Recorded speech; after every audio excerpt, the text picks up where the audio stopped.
حضرت ابراہیم کے گھر میں دو خواتین ہیں، ایک آپ کی بیوی ہیں، ایک حضرت ہاجرہ ہے، اولاد کوئی نہیں۔ بڑا میوہ میٹھا گھر وہی آباد ہوتا ہے جس میں بچے روتے ہیں، گھر ہوتا ہی وہ ہے جس میں بچوں کی چنچناہٹ ہوتی ہے، بھن بناہٹ ہوتی ہے۔ حضرت ابراہیم نے ایک بچہ روتے ہوئے دیکھا تو آنکھوں میں آنسو آئے، کہنے لگے ربی حب لی من الصالحین، یا اللہ مجھے بھی نیک اولاد عطا کر دے۔ حضرت سارہ نے سن لیا، کہنے لگی ابراہیم شاید میرے بطن سے تو آپ کو نصیب نہیں، ہاجرہ سے نکاح کر لو۔ جناب ہاجرہ سے نکاح ہوا۔ اللہ تو بڑا بے نیاز ہے، رب کریم نے حضرت اسماعیل جیسا خوبصورت بیٹا عطا فرمایا۔ بیٹا کالا سیاہ بھی ہو تو سینے کی ٹھنڈک ہوتا ہے، پر یہ تو وہ بیٹا ہے جس کی پیشانی میں نور محمدی چمکتا ہے صلی اللہ علیہ وسلم۔ حضرت سیدنا اسماعیل علیہ اتنے خوبصورت، اب جس بیوی کے یہاں بیٹا تھا بیٹھنا اٹھنا بھی زیادہ اس کے پاس، آنا جانا بھی اس کے پاس، توجہ ادھر ہو گئی۔ جناب سارا رشک کرنے لگی، ایک دن کہنے لگی اسے چھوڑ آ جنگل میں، بعد یہ غیر عزیزہ مکے کے پاس۔ بھائی ایک بیٹا عالم دین بنا لو، کہنے لگا روٹی کہاں سے کھائے گا؟ تیرے 5 بیٹے ہیں، کو حافظ قرآن بنا، کہتے روٹی کہاں سے کھائے گا؟ وہ بچہ بھی کہتا ہے میں کہاں سے کھاؤں گا؟ حضرت ابراہیم علیہ السلام تو چند مہینے کا بچہ چھوڑ آئے، تو کہاں سے روٹی کھائی حضرت اسماعیل نے؟ کہاں سے کھائی ان کی اماں نے روٹی؟ بھوکے مر جاتے ہیں یہ سارے۔ میں بڑی ذمہ داری سے کہا کرتا ہوں کہ جتنی خوبصورت روٹی اللہ کریم دین کے خادموں کو عطا کرتا ہے شاید کسی اور کے نصیب ہوتی ہو، لیکن ہم لوگ توجہ ہی نہیں کر رہے، ہمارا ذوق ہی نہیں بن رہا، ہم یہ محنت ہی نہیں کر رہے کہ قوم کو مستند علماء کی ضرورت ہے، علاقوں کے علاقے خالی ہیں، ادھر ہمارا مزاج ہی نہیں بن رہا، توجہ ہی نہیں دین کی خاطر۔ اور پھر چلے بچے تو بعد کی بات ہے نا، جو ابھی خود جوان ہے وہ بھی تو یہ دعا، ایک صاحب مجھے کہنے لگے میں دعا مانگ رہا ہوں اللہ مجھے بیٹا دے تو میں اسے دین پہ لگاؤں گا، تو میں نے کہا آپ بھی بوڑھے نہیں ہوئے، آپ خود ہی لگ جائیں، بیٹا تو ابھی آئے گا تو لگے گا نا، تو آپ تو اس وقت ہے تو آپ تو پہلے لگے نا صاحب، 2 گھنٹے تو نکال کے آئے، دین سیکھنے کو کافی ہے۔ آپ اتنی لمبی سوچ رہے ہیں کہ بچہ آئے گا تو بڑا ہوگا تو وہ جائے گا تو دیکھی جائے گی، ابھی تو آپ ہیں تو آپ تو آؤ۔ حضرت ابراہیم نے بچہ وہاں چھوڑا۔ یہاں سے جو عمرہ کرنے لوگ جاتے ہیں نا، جو حج کرنے جاتے ہیں، ان کو پتا ہے کہ وہاں دنیا کی ہر نعمت ملتی ہے، پھر بھی ڈبل ٹرپل پیسے لوگ جیبوں میں ڈال کے جاتے ہیں۔ حضرت ابراہیم جب وہاں لے کے گئے تو کوئی انسان نہیں تھا، پانی کا قطرہ نہیں تھا، 2 کلو کھجوریں، ایک مشکیزہ، بیوی کو تھمایا۔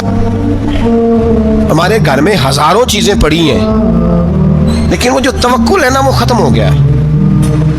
اللہ دے گا، حلال حلال پہ قناعت کرے، جائز جائز پہ بھروسہ کرے، رب کریم عطا کرنے والا ہے، وہ مزاج ختم ہو گیا۔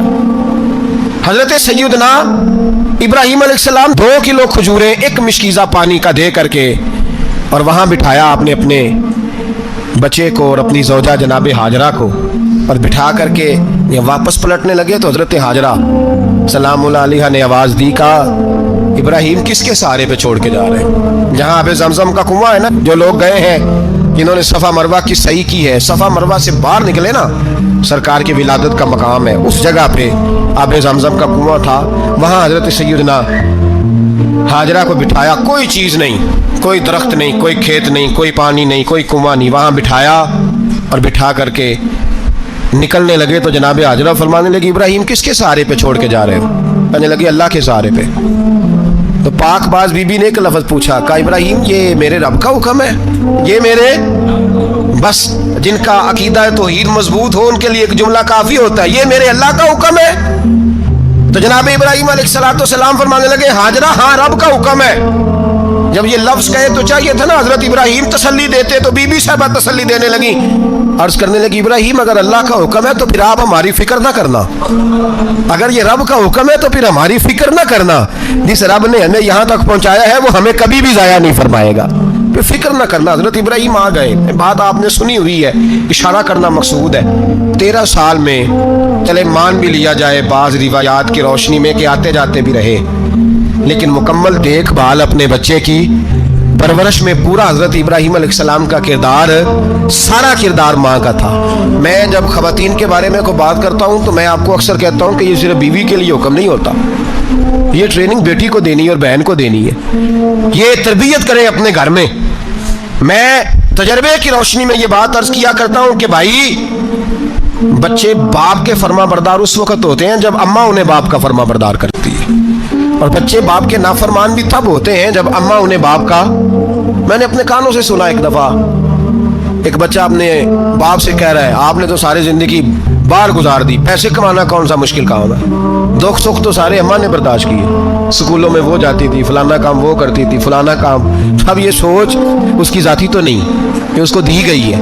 اور اگر اس کو یہ سوچ دے دی جائے کہ اماں کہے کہ میں تو اپنوں میں رہی ساری زندگی, میں نے تو اپنوں میں وقت گزارا, اور تیرا باپ تو کئی دفعہ جنازے بھی نہیں پڑھ سکا, نے تو ماں باپ ایسے دفن کر دیے, وہ اگر یہ سوچ فراہم کرے تو پھر بچہ باپ کا فرما بردار ہوتا ہے. اور یہ والی روایتیں ہم بیوی کو سناتے ہیں, حالانکہ کس کو سنانی چاہیے؟ بولیے, بہن اور بیٹی کو. بہن اور بیٹی کو سنائیں یہ باتیں, ان کو سمجھائیں, تاکہ آگے جا کے وہ جو گھر ترتیب دیں وہ گھر بڑا عمدہ اور نکھرا ہوا ہو. حضرت سیدنا ابراہیم 13 سال کے بعد آئے, چونکہ گھر میں اللہ تبارک و تعالیٰ کی دوستی کا چرچا تھا, اللہ تبارک و تعالیٰ کی محبوبیت کا غلبہ تھا. 13 سال کے بعد فلما بالغ معہ السعی, بیٹا جب اتنا بڑا ہوا کہ ساتھ چلنے لگا, تو حضرت ابراہیم نے اپنے بیٹے کو بلا کے کہا بیٹا مجھے خواب آئی ہے, میں تجھے ذبح کر رہا ہوں, تیری کیا رضا ہے؟ تو حضرت اسماعیل کہنے لگے یا ابت افعل ما تؤمر, ابا جی اللہ جیسے حکم دیتا ہے میرے ساتھ ویسے ہی کریں, جیسے اللہ حکم دیتا ہے ویسے ہی, بولیے, ویسے ہی کریں. حضرت حاجرہ کو کہا کہ ایک دوست نے دعوت کی ہے تو وہاں جا رہے ہیں, بی بی مطمئن ہے, تفصیلات کی ضرورت نہیں, ختم بات, اعتبار ہے, مطمئن ہو گئی. شیطان پیچھے سے آیا اماں کے پاس, ذرا تھوڑی دیر کے لیے تصور جمائیے, یہاں تو پڑوسن آ کے کوئی بات بتا دیتی ہے خاوند کے بارے میں تو کئی مہینے جھگڑا جاری رہتا ہے, پڑوسن محلے دار. شیطان نے آ کے بتایا لفظ کیا ہے, کہا حضرہ تمہیں پتا ہے کہاں جا رہے ہیں؟ کہا دوست کی دعوت میں. تو کہنے لگے دوست کون ہے؟ رب کریم, اور ابراہیم کا خیال ہے کہ اس رب نے مجھے حکم دیا ہے کہ میں ذبح کروں. تو حضرت حاجرہ کہنے لگی کبھی باپ بھی بیٹے ذبح کرتے ہیں؟ شیطان کہنے لگا ان کا خیال ہے کہ ان کے رب نے حکم دیا ہے. تو جناب حاجرہ فرمانے لگی اگر رب نے حکم دیا تو پھر تو مجھے شیطان لگتا ہے, تو مجھے شیطان لگتا ہے. کا کیا مطلب؟ فرمانے لگی اگر رب کریم کا حکم ہے تو میرے پاس ایک اسماعیل ہے, اگر 1000 بھی ہوتے میں سارے اللہ کے رستے میں پیش کر دے دیتی. مالک کا ہی تو ہے سارا کچھ, اسی کا ہے, اس میں لیت اللہ کی کیا گنجائش؟ حضرت سیدنا ابراہیم علیہ السلام نے بیٹے کے حلق پہ چھری رکھ بھی دی اور چھری چلا بھی دی, رکھ بھی دی, اور وہ تو اللہ کریم نے فرمایا یا ابراہیم قد صدقت الرؤیا, ابراہیم تو نے خواب سچا کر دکھایا, قیامت تک تیرا نام رہے گا. حضرت ابراہیم نے وطن بھی دیا, جان بھی دی, بیٹا بھی, اللہ کریم نے دمبے دیے, فرمایا یہ فدیہ ہے. اب یہ قربانی قیامت تک حضرت ابراہیم کے طریقے کے مطابق جاری ہے. حضرت ابراہیم بہت بڑے مہمان نواز تھے, بہت بڑے. آپ جب مصر میں قیام تھا تو بڑے بڑے لمبے چوڑے لنگر پکتے تھے, لوگ آیا جایا کرتے تھے, بڑا تفصیل کے ساتھ کھانا ہوتا تھا. مہمان نوازی آپ کی خاص صفت مبارکہ ہے.